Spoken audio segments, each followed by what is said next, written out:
The brutal truth about modern women. Hello, everybody, and welcome to One Mail. I'm going to talk about the brutal truth of modern women. Many people might not want to hear it, but it's time we face the facts. I believe that feminism has failed women. In this video, I will explain why I think this movement has ultimately let us down and what we can do to change it. So sit down and get ready to have your mind blown. I have a couple of online buddies with whom I communicate daily, and you may call me the black sheep of that group.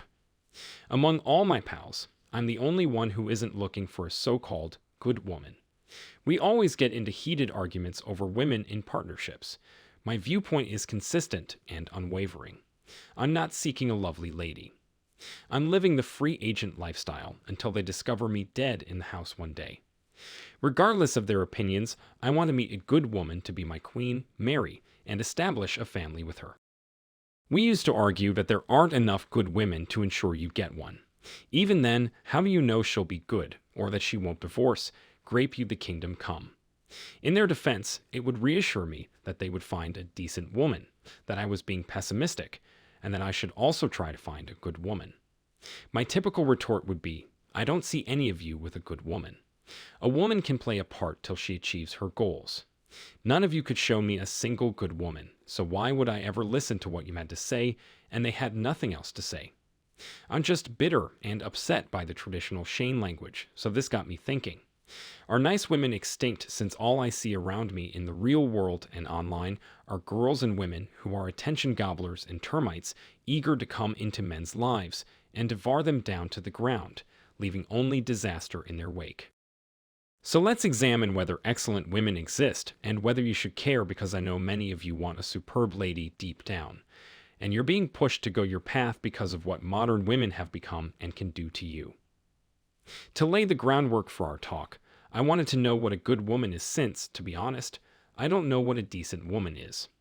So I went to the one location where I knew I could find the truth. I went to the great Google, the god of information, and all the definitions I found were flat out nonsense. So just as I was about to give up hope, I remembered there was an ancient book from thousands of years ago that held the information I needed. So I essentially Googled the "what is a decent woman" definition of the Bible.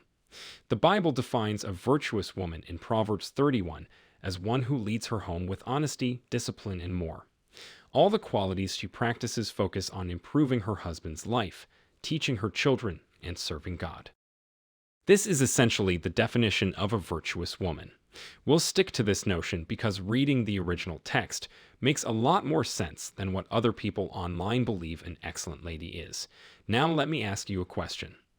Do you know any women who practice these based purely on this definition?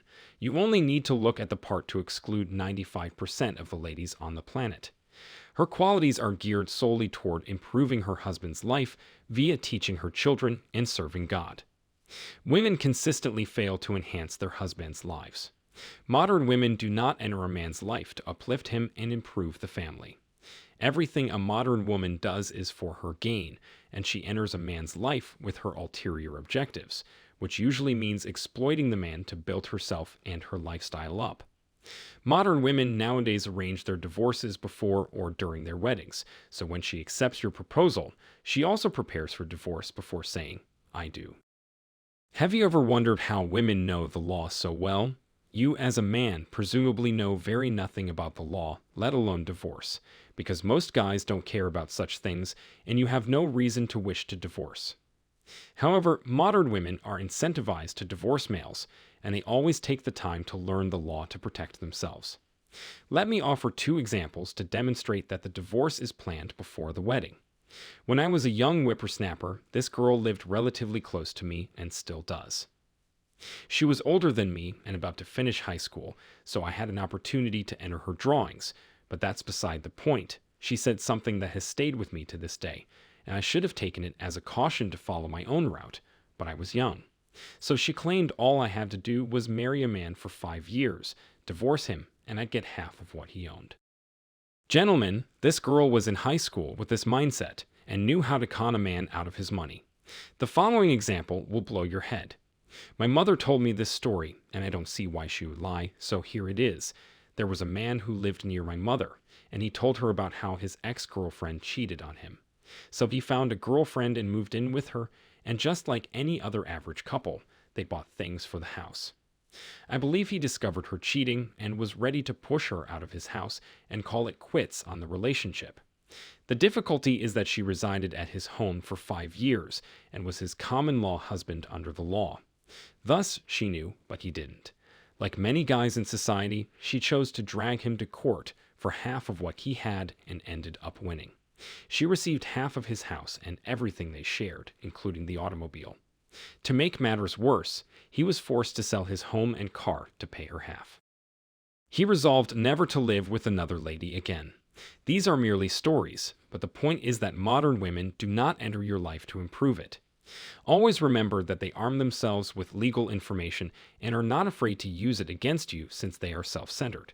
So, if you have a woman who is all about herself and does not prioritize you, she is not a good woman. Let us now consider the second half of the definition, instructing her children. Let us now keep the knee in these places. Next, what are their children being taught to uplift the child positively? Men, the truth is that many modern women are terrible parents. Mothers dislike disciplining their children. Moms are encouraging their sons that it's all right to wear a dress and paint their fingernails, and mothers are telling their daughters that it's normal not to settle down in their prime and that they should focus on their studies and have fun if they go outside. Also, consider how the mother and daughter dressed. It's easy to see why cultures decline. I must acknowledge that fathers play a role in this, but when fathers are pushed out of the home and single motherhood is on the rise, I blame the women. More must be mentioned that the proof of poor parenting is correct in front of us as soon as we step outside and look at the young millennials and gens.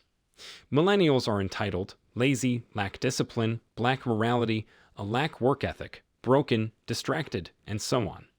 To put it mildly, Generation Z is adrift with no clear path. Single mothers raise these children, and I'm supposed to believe these people are decent mothers.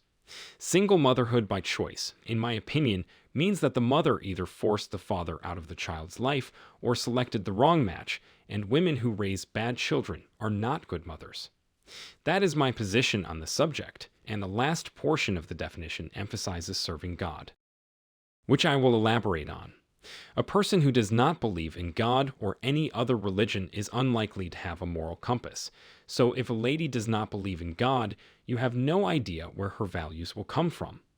A woman who believes in God and the Bible may strive to live her life according to the Bible, so you know what to expect. A woman who believes in nothing can do whatever she wants. Because there are no norms other than those established by society, I'm not telling anyone to become religious or to only date religious ladies right now. I'm suggesting that if the person believes in religious teachings such as the 10 Commandments, you can tell where their morality resides. Worse, religion is effectively extinct in the United States and is unlikely to return anytime soon. As a result, a virtuous lady must adhere to religious principles. If a lady you're dating doesn't believe in anything, she's not a nice woman, plain and simple. I'll repeat it since I know some of you still don't understand why this is crucial. If a lady you're chatting to doesn't believe in God or, at the absolute least, religious teachings, she's not a nice woman. If the woman you're speaking with claims to be a devil worshiper or a member of a cult, it would help if you went as fast as possible and never looked back. I'm not going to throw smoke at these folks, but nothing good can come of it. So I would avoid women who are associated with Lord Evil himself. Now that we've established the show's idea, let's look at the so-called virtuous women. Men must understand that all women wear masks depending on who they choose to be at a given point in their lives. Males categorize women as simplifying things because men naturally seek to add meaning and make things less complex than they are. The problem with women is that they are continuously changing, especially in these modern times, so categorizing them would be ridiculous. Most men classify women into numerous categories based on their conduct. Some frequent ones are 304s, lovely lady prostitute, gold digger, sugar baby, religious girl, and so on. The problem with categorizing modern women is that you assume the woman cannot change, which was a problem in the past. Maybe categorizing ladies would have worked when Shane was still around, But nowadays, you can't tell who is a decent woman from 304. Women nowadays wear revealing attire to some level, so how do you immediately differentiate a good woman from a gold digger or a prostitute? Every day, women are selling themselves on the streets and online. You can find that woman working her 9 to 5 weekly and back in church on Sunday. So please explain to me how you will categorize her when she's doing so much. Do you understand what I mean? It's nearly hard to classify her as just one thing, since she can always put on another mask. The mask she wears represents who she chooses to be at the time, and she can alter it on you at any time. The mask can represent the identity she chooses to play in a particular scenario or phase of her life. For example, we all know what a woman's 304 degree is and the reckless things she does to her body. Think of it this way. While she's in that phase, she's wearing the mask of a 304, and that's who she wants people to view her as. However, after that phase is through and it's time to settle down, she puts back on her nice girl mask, and like a light switch, everything returns to normal. If you didn't know about her past, she appeared to be a nice girl. This applies to all women at all times, regardless of their station of life. Never assume a female is one thing when she is most likely not. People put on metaphorical masks every day to conceal their true selves. The same is true for all women. What would you call a virgin who is a gold digger, but only gives back to her sex and beige to safeguard her purity while still being seen as a decent church girl? Consider that one, since I wouldn't know how to classify her. I believe I have made my case for why decent women no longer exist, because modern women wear masks and portray themselves as various people depending on the situation. The so-called good women may have been wearing 304 masks in another state, and you are unaware of it unless it is revealed. So, my advice is to presume that the lady who tells you she's a good woman is wearing one mask for you and another for another man. Stop stereotyping women and recognize that she is wearing a mask like us. I want to talk about an issue that I think is important, which is the problems with modern feminism. Many people might not know this, but feminism has changed a lot in the past few years, and it's causing many problems for women. I will break down some of these issues and show you how modern feminism hurts women more than helps them. Make sure to check this video out if you want to know more.